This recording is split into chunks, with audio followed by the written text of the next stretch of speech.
যদি এক নম্বর কেউ ভক্ত থেকে তার নাম হচ্ছে বাংলার রাজনীতিতে নয়া চমক। ফুরফুরা শরীফ থেকে দুই পীরজাদা যোগদান করছেন আসাদউদ্দিন ওয়াইসির বিয়ে। এই তালিকায় তোহা সিদ্দিকী ও সাফেরি সিদ্দিকীর নাম। আইএসএফ কাজ পছন্দ হচ্ছে না, তাই সরাসরি ওয়াইসির দল মিমে যোগদান করতে চলেছেন ফুরফুরা শরীফের দুই পীরজাদা। কোন কোন পীরজাদা আসতে চলেছে আসাদউদ্দিন ওয়াইসি মিম পার্টিতে, তা নিয়ে হইচই রাজ্য রাজনীতিতে। তাহলে কি সরাসরি মিমের হয়ে পশ্চিমবঙ্গে রাজনীতি নামতে চলেছে পীরজাদা তোহা সিদ্দিকী? আজ থেকে কয়েক বছর আগে একটি সভামঞ্চ থেকে বক্তব্যের মাঝে বলেন, পশ্চিমবঙ্গে আসাদউদ্দিন ওয়াইসি মিমের 1 নম্বর ভক্ত আমি তোহা সিদ্দিকী। তাহলে কি ফুরফুরা থেকে কোন পীর সাহেব মিম পার্টিতে আসতে চলেছে, তা নিয়ে উঠেছে প্রশ্ন। এমনই চাঞ্চল্যকর তথ্য সংবাদ মাধ্যমকে জানিয়ে দিলেন মিমের রাজ্য সভাপতি ইমরান সোলাঙ্কি। সূত্রের খবর, খুব শীঘ্রই ফুরফুরা শরীফে এই দুই পীরজাদার সঙ্গে বৈঠক করতে আবারও পশ্চিমবঙ্গে আসতে চলেছেন আসাদউদ্দিন ওয়াইসি। তা নিয়ে ইতিমধ্যেই রাজ্য জুড়ে রাজনৈতিক মহলে হইচই পড়ে গিয়েছে। 21 বিধানসভা নির্বাচনের আগে ফুরফুরা শরীফে এসে আইএসএফ এর সঙ্গে জোট নিয়ে বৈঠক করেন আসাদউদ্দিন ওয়াইসি। পরে ওয়াইসির সঙ্গে জোট কৌশলগতভাবে বানচাল হয় আইএসএফ এর। 21 বিধানসভায় পশ্চিমবঙ্গে কোন আসনে প্রার্থী দেয়নি ওয়াইসির দল মিম। ইতিমধ্যেই পশ্চিমবঙ্গে কোন রকম জোট ছাড়াই 294 আসনে প্রার্থী দেওয়ার ঘোষণা মিমের। এবারে সরাসরি আব্বাস এবং নওশাদের বিরুদ্ধে কোন কোন পীরজাদা ওয়াইসির মিমের হয়ে প্রার্থী হতে চলেছে, তা নিয়েই চলছে রাজনৈতিক মহলে জোর জল্পনা। তাহলে কি তোহা সিদ্দিকীর নাম উঠে আসে ওয়াইসির মিমে? আজ থেকে কয়েক বছর আগে একটি সভা থেকে বক্তব্য রাখেন পীরজাদা তোহা সিদ্দিকী। তিনি বলেন, পশ্চিমবঙ্গে আসাদউদ্দিন ওয়াইসির মিমের 1 নম্বর ভক্ত আমি। আসন্ন বিধানসভা নির্বাচনে 294 আসনে প্রার্থী দেওয়ার ঘোষণা মিমের। তাহলে কি সরাসরি মিমে আসতে চলেছেন ফুরফুরা শরীফের পীরজাদা তোহা সিদ্দিকী? তা নিয়ে প্রশ্ন রাজনৈতিক মহলে।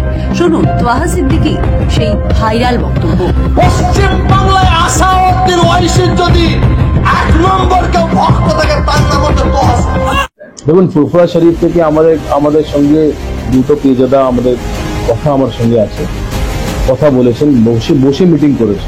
আমি নিজে বলেছি এখন আমরা প্রকাশে নিয়ে আমরা মিটিং আমরা কথা বলি, তা কিরকম কাজ হবে আপনি কাজ আরম্ভ করুন, তারপর আমরা প্রকাশও আসবেন। তাহলে ফুরফুরা শরীফে কি আছেন অনেক ইমানদার, মানে ফুরফুরা যে পীরের পরিবার, যে আবু বকর সিদ্দিক রাহমাতুল্লাহকে মেরে চলে, অনেক লোক আছে। শুধু রাজনীতি করতে আসেনি ওরা আমার স্পষ্ট বলে দিয়েছে, আমরা আবু বকর সিদ্দিক রাহমাতুল্লাহ ওলাদ, আমরা এরকম রাজনীতি করবো না যেরকম এরা করছে। আমরা হক ইমানদারি দিয়ে রাজনীতি করবো। আমরা কারো হত্যা যদি মেরে যায়, পথে নামাবো না কাউকে। টিএমসি বিজেপি দিয়ে মেরে দেব। আমাদের হত্যার জন্য লড়াই লড়বো, আখাতের জন্য লড়াই লড়ছি আমরা। অনেক আছে আমাদের, দুটো পীরজাদা আমাদের সঙ্গে আছে আলহামদুলিল্লাহ। অনেক লোক আসছে, তার মধ্যে আমাদের পীর ফুরফুরা থেকে ওরাও এসছে, কথা বলেছে আমার সঙ্গে। আমার সম্মান ওদের, ওরা খুব ভালো কথা বলেছে আমাকে। আর আগামী দিন ইনশাল্লাহ ওরা নিশ্চয়ই পার্টি চলবে। ফুরফুরা শরীফের নিজস্ব একটি দল, সেটা আইএসএফ। আইএসএফ ছেড়ে মিম পার্টিতে কেন আসছে পীরজাদারা? ফুরফুরা শরীফের দল আইএসএফ আছে কি, এটা কে বললো? আপনি বলুন, তোহা সিদ্দিকী কি ফুরফুরা শরীফে আছেন দলে আইএসএফ এ? তারপরে কাসিম সিদ্দিকী টিএমসি চলে, যার বিরুদ্ধে লড়াই লড়ছে তার বিরুদ্ধে দলতে চলে গেছে, মানে টিএমসি দলে ভালো একটা পদ নিয়ে বসে গেছে কাসিম সিদ্দিকী স্যার। তাহলে কি করে ওরা মানে দাবি করতে পারে যে আমরা ফুরফুরা পার্টি? আব্বাস নওশাদকে রুখতে তৃণমূল কাসিম সিদ্দিকীকে তৃণমূলে ঢুকে নিয়েছে। সেক্ষেত্রে তাহলে কি আইএসএফ এর শত্রু হিসেবে আবার কি ফুরফুরা থেকে অন্যান্য পীরজাদারা মিম পার্টিতে আসছে? দেখুন, কাসিম সিদ্দিকী সাহেব টিএমসি জয়েন করেছে, ওখানে একটা পার্টি অফিসও করেছে আমি শুনেছি। টিএমসি ওখানে ভালো ওরা সারা পাচ্ছে, টিএমসি নিজে ফুরফুরাতে। তো এটা বলা উচিত না কি আইএসএফ যে দল, যে ফুরফুরা দল, আইএসএফ একটা দল আছে রাজনৈতিকভাবে আমরা নিচ্ছি ওকে, ফুরফুরা দল নেই। ফুরফুরা দল যদি থাকতো তাহলে প্রত্যেকটা আমাদের পীর সাহেব ছিল, পীরজাদা ছিলেন, সবাই ওনাকে থাকতো, কিন্তু ওখানে নেই।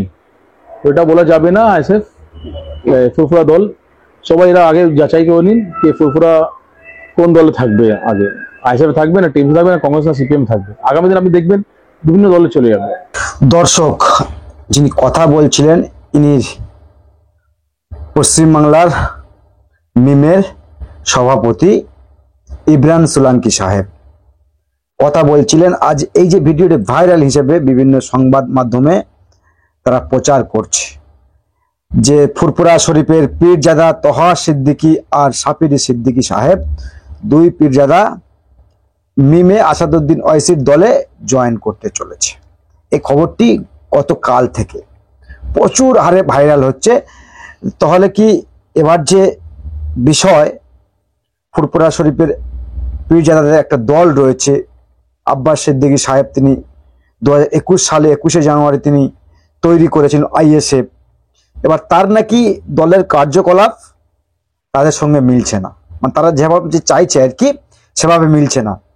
তারপরে কাসেম সিদ্দিকী যিনি রয়েছেন, তিনি তৃণমূল কংগ্রেসে জয়েন করেছে বেশ কিছুদিন আগে, তো সাধারণ সম্পাদকের পদও পেয়েছেন। এবারে দুই পীরজাদা ওই মিমে জয়েন করতে চাইছে। এর আগে আমরা শুনেছিলাম ওয়াইসি সাহেবের দলে জয়েন করতে চলেছিল ওই ফুরফুরা শরীফের উন্নত মানের পীরজাদা তোহা সিদ্দিকী। তিনি বলেছেন পশ্চিমবাংলা যদি মিমের ভক্ত থাকে তো 1 নম্বর ভক্ত আমি তোহা সিদ্দিকী। তো এর আগে অনেক মন্তব্য করেছিলেন, তো সেই মন্তব্যের ভিত্তিতে গত 2 দিন ধরে এই ভিডিওটি সোশ্যাল মিডিয়ায় ঘোরাঘুরি করছে। তো আবারও কি ওই মিমে জয়েন যদি করে, আমাদের বক্তব্য খুবই ক্লিয়ার, যদি মিমে জয়েন করে দুই পীরজাদা, তাহলে এবার এই সংখ্যালঘু যে ভোট রয়েছে এটা ভাগ হবে না, এটা তো ভাগ হয়ে যাবে। ফলে কি হবে, এক্ষেত্রে তৃণমূল কংগ্রেস যারা রয়েছে, তৃণমূল দল, মমতা ব্যানার্জির দল, মানে রাজ্যের শাসক দল, ভালোই বিপদে পড়বে। তোহা সিদ্দিকীরা যদি মিম থেকে প্রচার করে, তাদের কোটি কোটি ভক্ত রয়েছে, ভালোবাসার মানুষ রয়েছে, যদি আসাদুদ্দিন ওয়াইসির দলের প্রচার করে, যদি নাও তারা ইলেকশন লড়ে, যদি প্রচার করে দেয়, খালি মাত্র শুধুমাত্র প্রচার করে দেয়, তাদের ফলে কিন্তু একটা ভালো সংখ্যা ভোট পাবে, ভালো সংখ্যা একটা ভোট পাবে। কারণ মিমের ভক্ত বাংলায় প্রচুর রয়েছে, মিমের ভক্ত বাংলায় প্রচুর রয়েছে। আসাদুদ্দিন ওয়াইসি সাহেবের দল ভালো বাংলায় চর্চিত এখন। তো ফলে কি হবে, এই যে সংখ্যালঘু ভোট যেটা 40% বলা হচ্ছে, এটা কিন্তু ফলে মুখ্যমন্ত্রী ঝুলিতে আর পড়বে না। ফলে কি হবে, এই ভোটটা ভাগ হয়ে যাবে। ভাগ হয়ে কি হবে সেটা তো আপনারা ভালো বুঝতে পারছেন। তো আমরা বলছি আইএসএফ এর সঙ্গে নওশাদ সিদ্দিকীর দলের সঙ্গে যদি ওই তোহা সিদ্দিকী সাহেবের আর যারা সিদ্দিকী রয়েছেন, সাপিরি সিদ্দিকী, এদের যদি মত না ভেড়ে আর কি মেমে জয়েন করতে পারে, প্রত্যেকের স্বাধীনতা রয়েছে। আমরা বলছি আইএসএফ এর এই সংবাদ মাধ্যমে একটা খবর করেছিলাম, দেখছিলাম, তো কিছু সংবাদ ভুল বলেছেন, তিনি ভুল বলেছেন, সেটা আমরা ব্যাখ্যা করছি। 2021 সালে যখন আইএসএফ এর সঙ্গে মিমের জোট হলো না, বাম কংগ্রেসের হাত ধরলো আইএসএফ, আব্বাস সিদ্দিকী সাহেব, তখন কিন্তু সংবাদে বলছিলেন প্রতিবেদনে যে মিমের কোনো প্রার্থী ফলে দেয়নি, কিন্তু মিম অনেক প্রার্থী দিয়েছিলেন। আসাদুদ্দিন ওয়াইসি সাহেবের দল 21-এ অনেক প্রার্থী দিয়েছিলেন, সেক্ষেত্রে সেভাবে প্রচার পায়নি আর ভোটও সেভাবে পায়নি, ফলে তাদের সেভাবে নাম চর্চিত হয়ে ওঠেনি। ওই মুবাক্কিরুল ইসলাম সাহেব তিনি দাঁড়িয়েছিলেন, তো সেক্ষেত্রে ভালো একটা ভোট ক্যাপচার করতে পারেনি।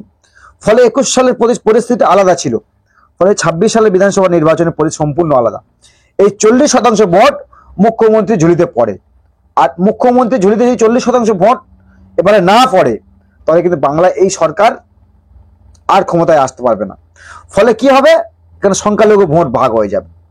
ফলে আইএসএফ তারা চাইছে সংখ্যালঘু ভোট না ভাগ করে এক জায়গায় করার চেষ্টা করছে। ফলে সত্যি কি ওয়াইসি সাহেবের দলে ওই তোহা সিদ্দিকী, সাপিরি সিদ্দিকী যোগ দেবে না? এটা শুধুমাত্র গুজব, শুধুমাত্র গুজব। যদি যোগ দেয় তাহলে মুখ্যমন্ত্রীর খেল খতম, মাননীয়র খেল খতম হয়ে যাবে, কারণ 40% ভোট আর পাবে না। আর ফুরফুরা শরীফের একটা ভক্ত মুরিদ রয়েছে ভালো সংখ্যা বাংলার মাটিতে। তো ফলে এই মুখ্যমন্ত্রী 2026-এ চ্যাপ্টার ক্লোজ হয়ে যেতে পারে, চ্যাপ্টার ক্লোজ হয়ে যেতে পারে। তো দর্শক, এই হলো প্রতিবেদন। কি বলবেন কমেন্ট বক্সে কমেন্ট করবেন, আর চোখ রাখবেন আমাদের চ্যানেলে।